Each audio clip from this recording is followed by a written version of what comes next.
ডুব দিছিলাম। তো অনেকেই বলছেন যে এমপি হয়ে তুমি ময়লা নদীতে ডুব দিলা কেন? কারণ বিডি ক্লিন গেছে আমার এলাকার ময়লা পরিষ্কার করতে সারা দেশ থেকে। তো প্রায় 600-650 ছেলে ময়লা পরিষ্কার করতেছে, কিন্তু গিয়ে দেখি কি আমার এলাকার ছেলেরা কেউ ময়লাতে নামে না, এরা ভিডিও করে। তা আমি চিন্তা করলাম যে সারা দেশ থেকে 650 লোকজন গেছে, গিয়ে বলবে যে ব্যারিস্টার সুমনের এলাকার মানুষ এরকম কেন? তখন চিন্তা করলাম যে এমপি নিজে যদি এই আগুনে ঝাঁপ দেয় অথবা ময়লায় ঝাঁপ দেয়, তাইলে এই বদনামটা মনে হয় আর থাকবে না। তখন আমি নিজেই ঝাঁপ দিছি। তো যে নদীটাতে আমি ঝাঁপ দিছি, এই নদীটারে সুন্দর করতে গিয়ে আমাদের এলাকার পুরা ল্যান্ডস্কেপটাই বদলাই যাচ্ছে এই নদীর কারণে। প্রায় 3.5 কিলোমিটার জায়গা আমি বের করে ফেলছি।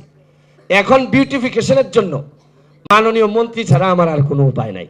আমি আপনাদের মাধ্যমে মাননীয় মন্ত্রীকে আমি বলবো যে আমি কিচ্ছু চাই না মাননীয় মন্ত্রী,